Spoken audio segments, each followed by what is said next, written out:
have flown. I have sailed.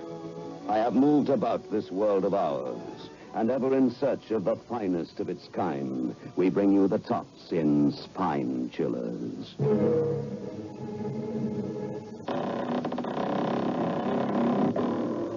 The Creaking Door.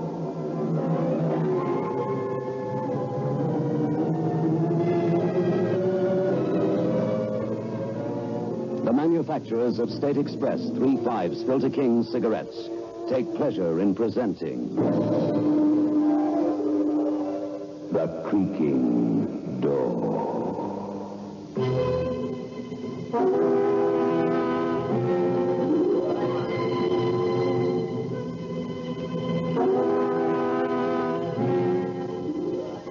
Good evening, friends of The Creaking Door. The Creaking Door is open, so do come. Tonight, we're going to listen to the music of the spheres. That's right. Haunting music.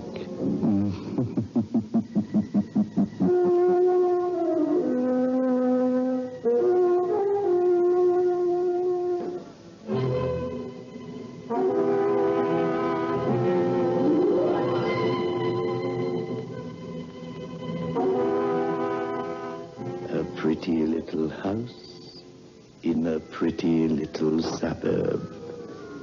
A sunny morning, and the alarm clock rings. Ho hum, just another day. Except when you follow an unusual occupation, like that of Don Winston, cosmonaut. Let me turn that thing up. There we are.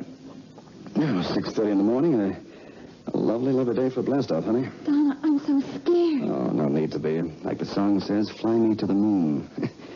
Jane, you're going to have the most famous husband in the whole world.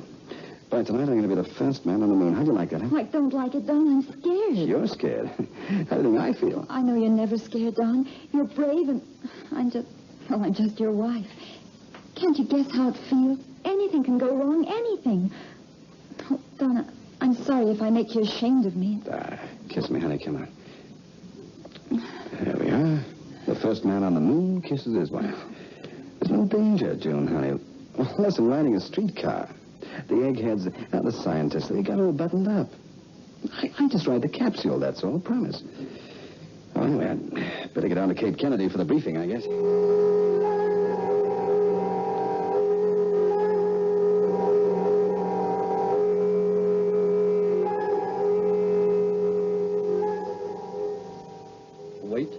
Your checks, General, same as yesterday. Sutton, have you checked the pulse rate? Yes, sir. Normal as indicated. Respiration normal. No significant change. Well, General Miller, looks like I get to go to the moon, huh? Yeah, except that you aren't bound for the moon. How's that again? The General moon really is agreed. not your objective, Winston. Oh, I know you've been led to believe that this was the culmination of our moon trials, but it isn't. Now, look, I was promised. They told me I'd be the first man on the moon, and now you're cheating me out of it. Oh, that's not fair, General. No matter what you say. This is the biggest day of my life, and you stand Your there and... objective is not the moon, Winston. Your objective is Mars.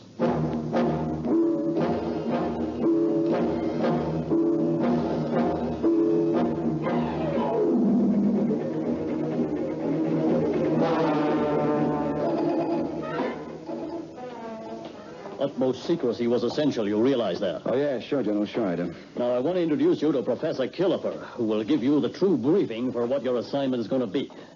Come this way. Oh, Professor, this is Major Donald Winston, the cosmonaut chosen for this great and historic flight. What? Yes. How to do, young man? Oh, I feel fine, thanks, Professor. Good. Well, let me put it to you simply. We have decided that the time has come for one of you young men to demonstrate that we lead the world in space travel. We have decided to make a manned space landing on the red planet, Mars. Is that possible, Professor? Oh, yes, yes, of course. But, you see, you will not merely be traveling through space. You will be traveling through time. Time? I don't get it. No. We are using a new technique. We have experimented exhaustively with it, and it shows no signs of possible failure. If it is as successful as we hope, then the galaxies are open to us, and we may travel in the spaces between the stars. Time travel, huh? Well, I've speculated about it, sir. I suppose we all have, but there's some pretty rough snags. Well, as a matter of fact, that is exactly what we want to discover. We are using Reinhold's theory of the time slip. And once your ship has passed beyond the Earth's orbit, then the special gear will come into operation that will launch you through the fourth dimension. Are you willing to be the first man to undertake this great experiment? Willing? Oh, this will be the greatest thing ever tried. Yes. Your permission to mention this to my wife, sir? Well, all right. I suppose human feelings must be taken into consideration. Thank you, sir. Thank you. I'll speak to her and see you at the launching pad.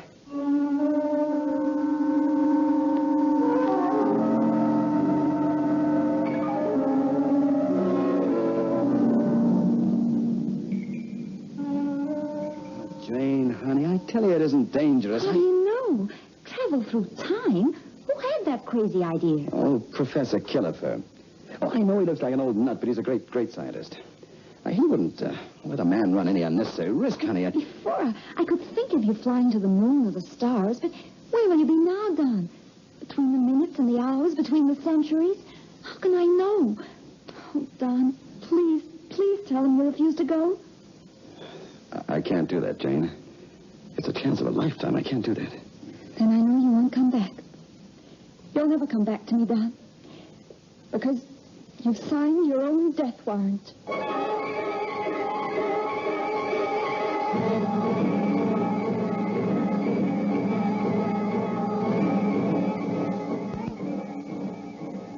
You have a check on uptime? For 50 centuries. And downtime? Back as far as the Second Ice Age. Good, excellent. The power required will be 2008 sun units, and the slip will be of a mere 50 years. Professor, do you know for sure that this is safe? Time travel has never been tried before. How can I possibly answer that?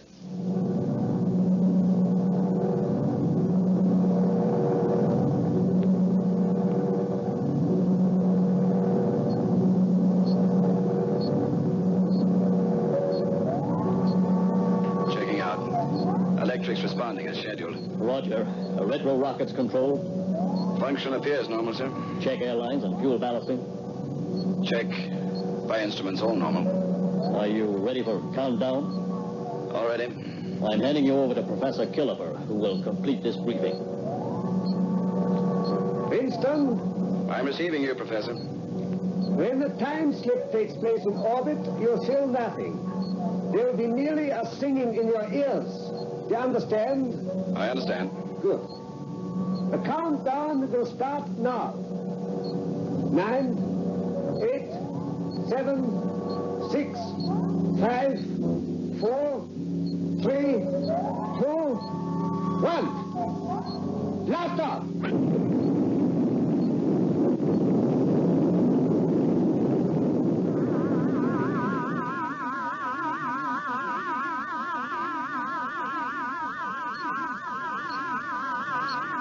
Professor, you ready with a chronocord? Yes, I am completely ready. The capsule has established a steady orbit. Now, switches.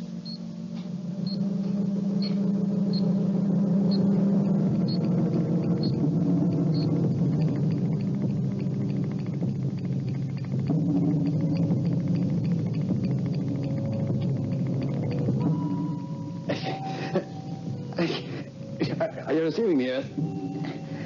Are you reading me? We are receiving you, Winston. Where? I'm in the dark. The dark? Where am I?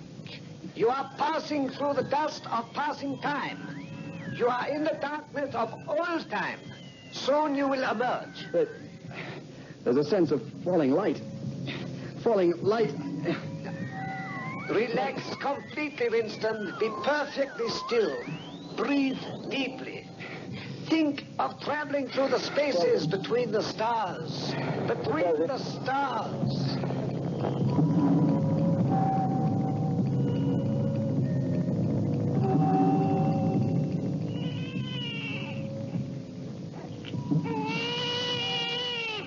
Bye, baby bunting. Daddy's gonna hunt you.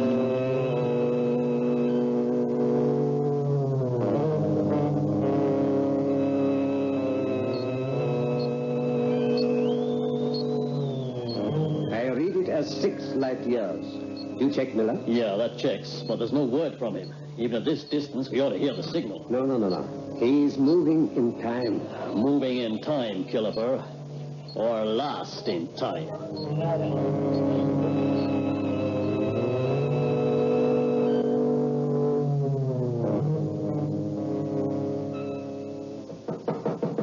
Oh, just a moment.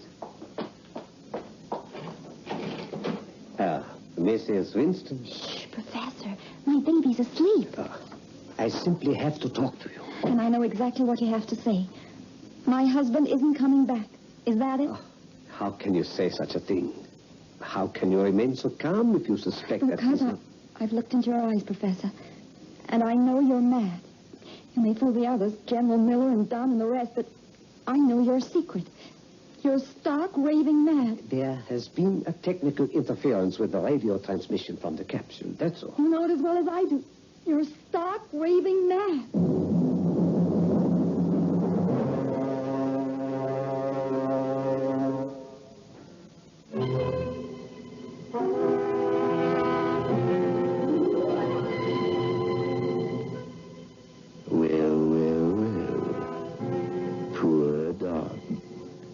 To be lost beyond the stars is serious, isn't it?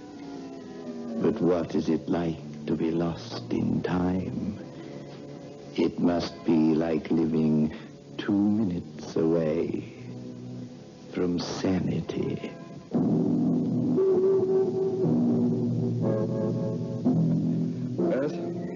Earth, are you reading me? Earth, it's dark. It's dark. I'm moving into nowhere. Earth, you're reading me?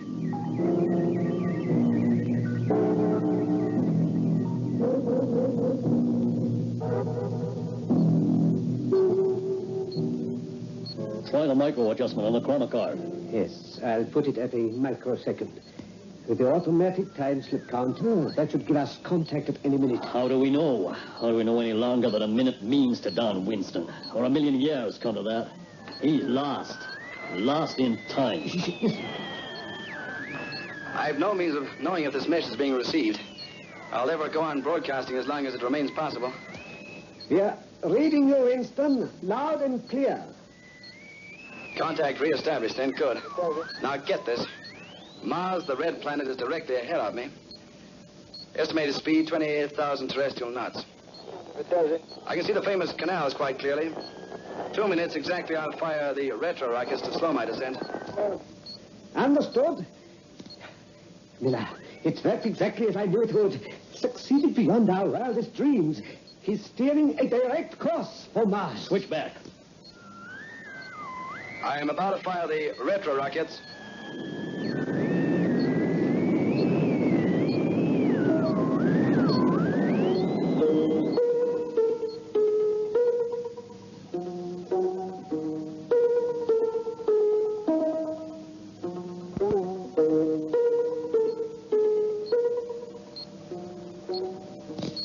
Winston?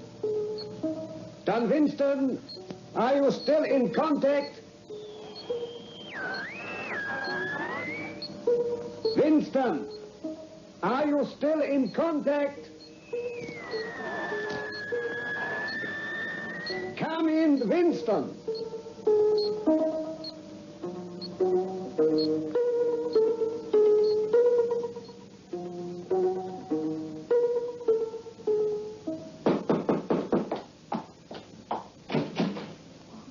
Yes, General Miller, come in. Mrs. Winston, we've established contact with your husband. He's alive and well. You know he isn't coming back. That's an absurd thing to say. Last night I had a dream of a planet with 2 moons and a sun. Please spare me your dreams, Mrs. Winston. I tell you, your husband is alive and well. I saw 2 men there, and they walked slowly to greet one another. Then one turned to me, and I thought it was Don. His face was terrible. He looked mad, driven out of his mind by horror. Now, this is ridiculous. In the first place, it's only a dream. No, it was more than that. In any case, how could there be 2 men? Mars is uninhabited, so far as we know. So far away out there, and lonely in the immensity of space. Terrified, lost. My main reason in calling on you was to ask you to come down to the control room and talk to your husband. Perhaps that will convince you. Will you come with me? Yes. Yes, I must come. I have to hear it all. Right to the very end.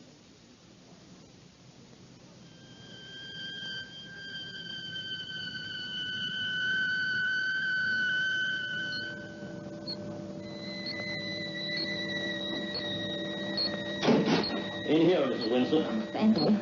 Hello, Mrs. Winston. Please, come and sit down by me here. Have you heard anything further from Don? We lost contact on the landing, but that was to be expected. He hasn't been in touch for some 15 minutes, but there's no cause for alarm. Listen to the monitor speaker there, Mrs. Winston. There. That slight crackle means he's switched on his transmitter. Calling Earth. Calling Earth. You receiving me? I'm reading you, Winston. The capsule has landed safely. I am standing on the surface of the planet Mars. This is a historic moment, Winston. A journey safely made through space and time. Your wife is here, Winston. She wants to speak to you. Then I shall contact the president himself. I want to speak to June, please. Here, speak into the microphone. Don? Don, are you all right? Sure. Muzzy, I guess. I feel different, honey. It isn't easy to explain. Now look out yourself. I'll be back soon, huh? Don, I need you here. Hurry back. Now, Winston, I want to run down on your physical symptoms. Well, I feel okay, I guess. Just lonely. And as if, I don't know how to say it, as if I'd lost some part of me. Some part of me that's got away during those lonely miles in space and time.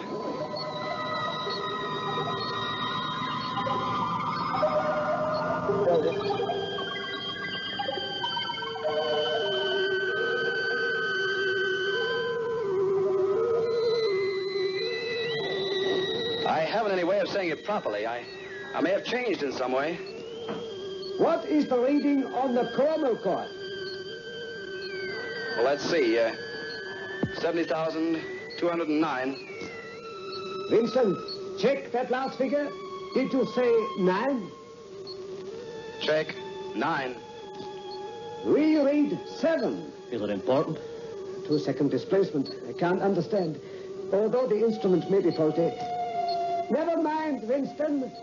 Now, tell us what you see around you. Well, just this great red planet. Treeless and lifeless. Rocks everywhere. Blue rocks with lines of strata. Straw yellow as if molded by great heat. We'll need samples, Winston. I'll bring them. And Winston, there is no sign of life at all? No, none. A little hill just to my right. I'm going to climb it. Then I'll have a much wider view of the landscape. I'll switch off for a few moments. Over and out. Oh, it's horrible. Mrs. Winston, it's an awe-inspiring and wonderful moment. Your husband has done something no other man has ever done. This is a magnificent feat, and you should be very proud of him. He said he'd lost some part of himself. Oh, can't you imagine it out there on that red plain? Alone? Quite alone on an alien planet, locked away behind a time barrier? I just thought of something. Einstein pointed out that if a man on a distant planet could look at Earth, he wouldn't see today at all, but the past. He might see the Battle of Waterloo or something of the sort. Oh, but to Don, we aren't born yet. Mrs. Winston, you talked to him. You heard him. He's getting in contact once more. I don't understand this. Don't think I like it very much. There's something wrong about this place. Something terribly wrong.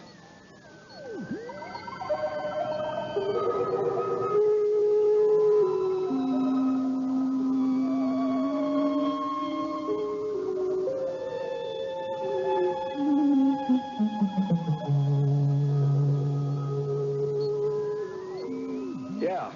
Something's terribly wrong. It's impossible. I climbed the little hill with the muscle assisted. It was quite easy.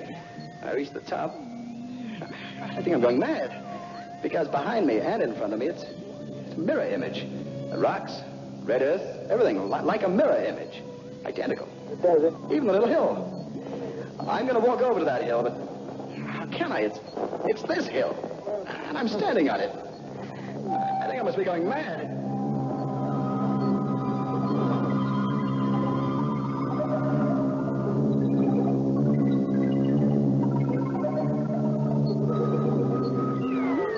Listen, he's coming in again. I walked across the landscape into the mirror. It's very silent here. No birds, insects, no noise of any kind. Even my footsteps seem noiseless. There's a sense of desolation, and nothing lives here, nothing. Sky is yellow. Landscape is double. It's double. You must keep a firm hold of yourself, Winston. It's like a nightmare. Don, come back to me. I'm lost in a nightmare. It doesn't sound much, just that the landscape is double, but I'm scared of what I may find and what I may meet up here. But, man, you just said there was no living thing to be seen or heard. I'm not scared of living things. Will it be alive? How can it be alive? Yet time has images. Time is like a great pile of pictures. Endless and... Here he comes. Walking down from that little hill over there. Be more explicit, Winston. Who is coming? A cosmonaut in a spacesuit. Tall, young. You know that's impossible, Winston. There can be no other man on that planet. Unless the Russians... No, this isn't a Russian. Someone I know quite well. Hi, Don. Hello, Don. Seems there's two of us now. We're twins, huh? I'm twins. This is the worst kind of horror. Do we both exist? Yeah, we both exist in time. Different parts of time we exist, and we don't. I am... Oh, wait. I am Don Winston. Then who are you? Don Winston. Cosmonaut. No, you're not. You can't be. You just cut that out. Keep your head, you fool. It's possible, then, for a man to meet himself in time. It can't be possible. I'm going mad. I'm going mad.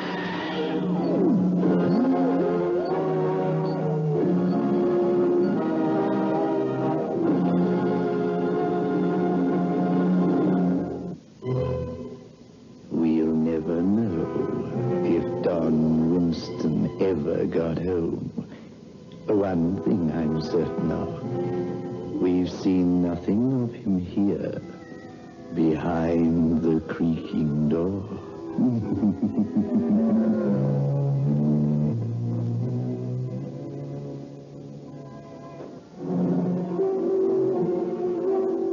This is your host back again.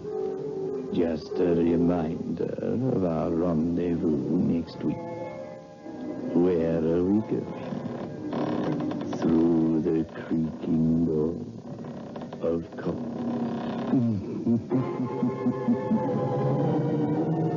The manufacturers of State Express 3/5 Filter King cigarettes invite you to listen next Saturday at 9 o'clock.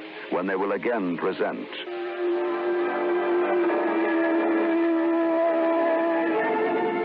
The Creaking Door.